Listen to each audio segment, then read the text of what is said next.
2 நேந்திரக்காயையும் அரை கப்பு தட்டைப்பயிரையும் வச்சு நம்ம இன்றைக்கி ஒரு பொரியல் பண்ண போகிறேன். அதுக்காக நான் 2 நேந்திரக்காய் எடுத்துருக்கேன். இப்படி நல்லா க்ளீன் பண்ணி எடுத்துக்கோங்க. அதுக்கப்புறம் அது நல்லா நீளமாக கட் பண்ணி எடுத்து சின்னதாக கட் பண்ணி எடுத்துருக்கணும். இந்த மாதிரி நீளமாக கட் பண்ணி அப்புறம் அதை சின்ன பீஸாக கட் பண்ணி எடுத்துக்கணும். இப்படி கட் பண்ணியதுக்கப்புறம் நல்லா வாஷ் பண்ணி எடுத்துருக்கணும். என்னாச்சு அதில் நிறைய கரை இருக்கும்.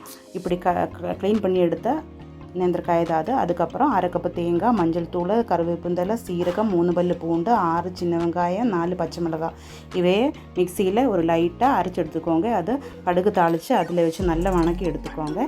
அதுக்கப்புறம் நம்ம கட் பண்ணி வச்சுருந்தோம் நேந்திரக்காயை அப்படியே போட்டு நல்லா வணக்கி எடுத்துக்கோங்க.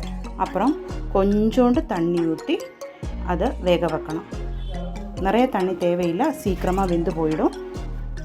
இப்படி மூடி வச்சு வேக வச்சுட்டுருங்க. அதுக்கப்புறம் நம்ம வேக வச்ச தட்டைப்பயிறு அதிலேக்கு மிக்ஸ் பண்ணிக்கலாம்.